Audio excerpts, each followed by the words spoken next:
Our Hotspots magazine is celebrating 38 years now in 2023. It has been documenting the LGBTQ plus lifestyle and is the spirit of our Hotspots queer entertainment this week.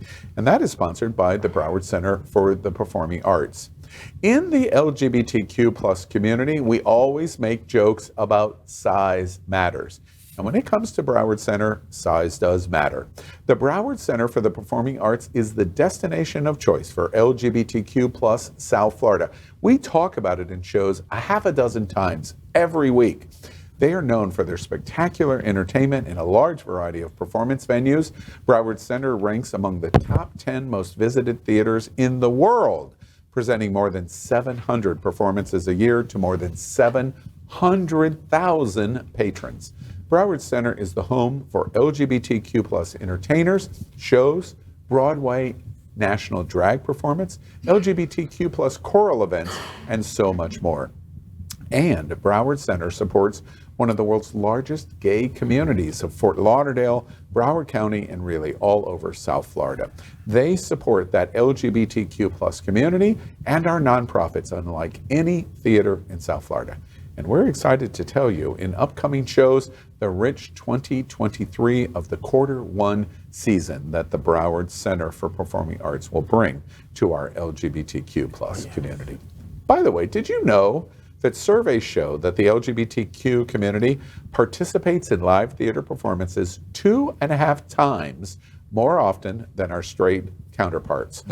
Shocking. And that's why they are the sponsor of Hotspot's Queer Entertainment this week. Here we go.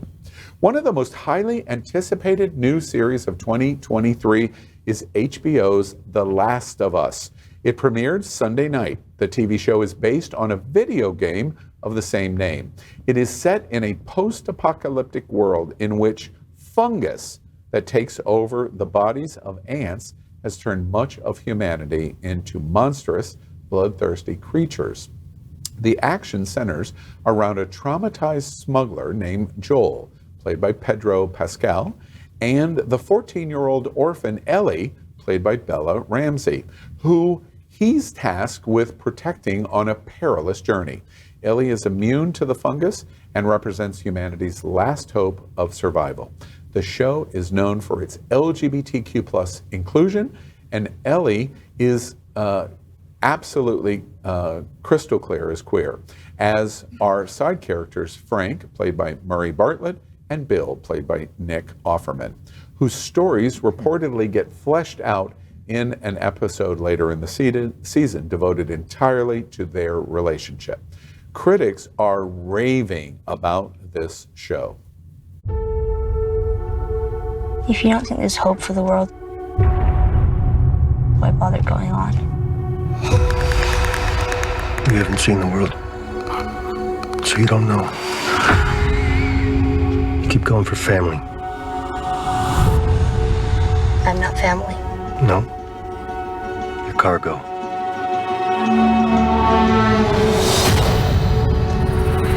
Why are you so important? Somewhere out west, they're working on a cure. I think what really impressed them was the fact that I didn't turn into a monster. If she so much as twitches, don't.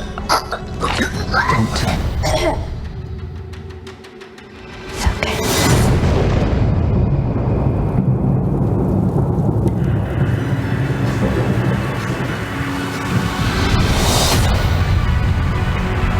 If I'm taking you with me, do what I say when I say it.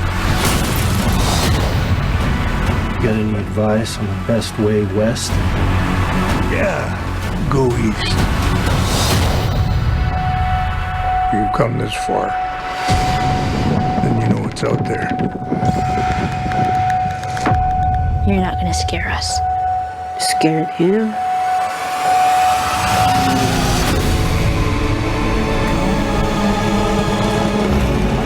You have a greater purpose than any of us could have ever imagined.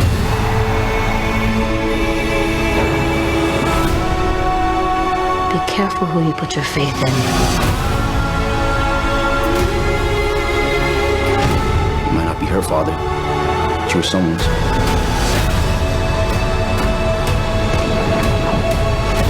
You trust me?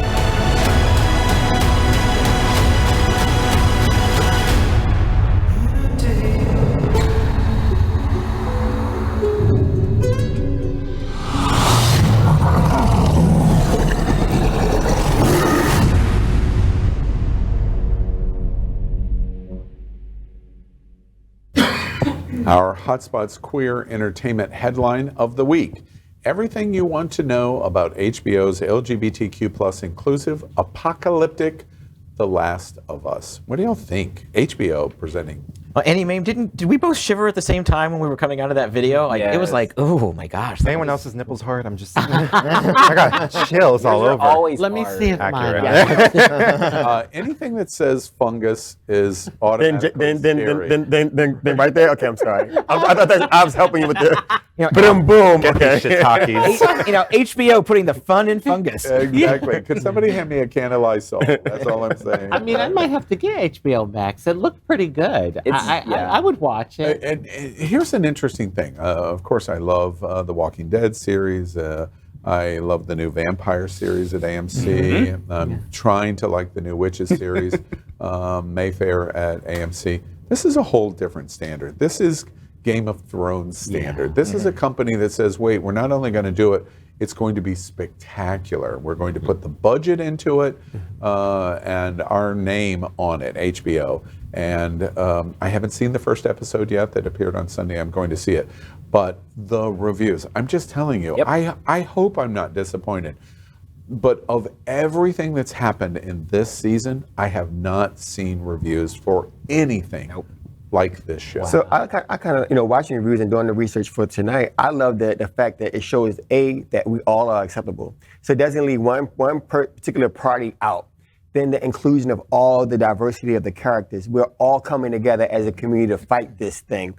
And to me, that leaves no persons behind. And so therefore the reviews can be good because we all can stand by. And you don't often see that today in theater. I've worked in entertainment journalism for a long time, and a lot of my friends are still critics, and they get several episodes ahead of time. So they've seen the gay one with Nick Offerman, who's an incredible actor. But so they've seen the episode where it flushes out a lot of stuff. And these are my straight friends who are critics, and they were like, John, you're absolutely going to love it. They also told me to wait a couple weeks before I watch it so I could watch 3 in a row, because they're like, if you watch just one, you're going to be like, till the next week. So I haven't seen the first one, but I'm going to watch on the Sunday. One of the interesting things in the story, which is fascinating to me, we have seen the zombie trope how many 10,000 times, which I like.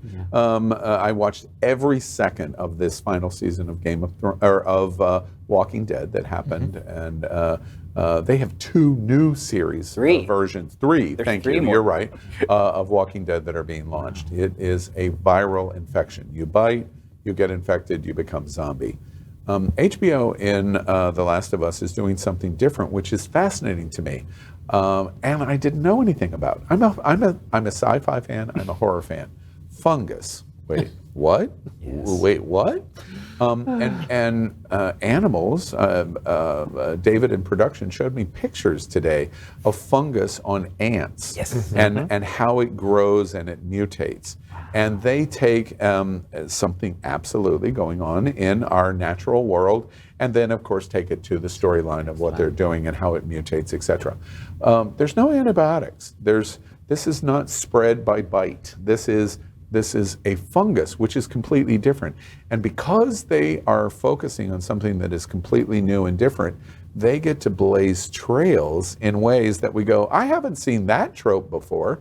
This is something new. And because they're willing to explore new storyline, gazillions of people are going to buy in instantaneously wait, I've got to watch this. Because like of the dragons in Game of Thrones and the White Walkers, winter is coming. Winter is coming. They say it 100 times. And all the world says winter is coming. The source material, so I know that you're not a gamer, but this is considered one of the greatest video games of the modern 21st century. So it and its sequel are both ranked always at the top. And the thing is that I was excited about this before they even did production, because there were a lot of promises made. When HBO said we want to do this, the creators said, cool, we have a lot of demands because it's that major in terms of the world of video games. It's not just a everyday franchise. And so when they got the rights for it, I knew immediately, I was like, oh, something amazing is about to happen. It's in the right place. Yes, because it was in the right place. And that's the thing that you'll see. It's so funny when you said, I love sci-fi, because I'm thinking, this man should play video games because he is missing an entire world. His button, his fingers, his eyes, his coordination. Maybe Wait. He's a little This old. man knows how to work his fingers. We know that. Anthony Mame has first-hand experience, I literally. say this in the gaming. Here's the interesting thing. Not to take it off topic of hotspots, but in terms of gaming, in college, I was a national champion of Missile Command. Oh, wow. I played 35 hours a week. What in the world? On a That was 75 years ago. That was 75 years ago. I mean, here at the studio. But and the issue is, I don't know what transition, because I loved, the reason I was so good at Missile Command is it was a 2-hand, 3-button on the right, 1 joystick on the left, and I was really good with both of my hands, which, by the way, went through my entire life. And as a result, I was good at Missile Command. And then something happened. The digital move to console and home play, it wasn't as interesting to me. And the reason that, what's so funny is that this is just the start. There are multiple, we call them AAA titles, right? AAA are the best of them. There are multiple AAA titles that are all being developed right now. Yeah. Because the content of these games is not like anything you've ever seen. I mean, this is a game you play it for 60 hours. Yeah. Wow. And it's not like anything that's ever happened before. So the amount of writing they put into it is amazing. A male figure is taking on a young feminine identified figure, gay. Again, let's look at what's happening in our world. Gay should not adapt. A gay taking a male figure, helping a young feminine identified person through the world, looking out for it, not abandoning, not stepping away, stepping up to the plate and allowing this to happen. Wait. So again, now you have me, because any television show, and especially as high quality as this appears to be on HBO, it's going to totally piss off the Gang of Three: Tucker Carlson, Governor Abbott, and Ron DeSantis. Oh my gosh, we cannot forget about that piece at all. Can we celebrate just really Pedro essentially becoming the world's daddy figure? I mean, he's got this, he's got the Mandalorian, he's literally America and the world's daddy right now. And it's like, I had a choice. Adopt me. I'm taking it. Adopt me, take me. Let's go. Completely off topic. Don't you think it'd be so fierce to have Al stream on Twitch or something, trying to learn how to play The Last of Us? Do that. I'm just saying, call in. Wait, I'm gonna be the laughing next hilariously show. in my head when you say Al and Twitch.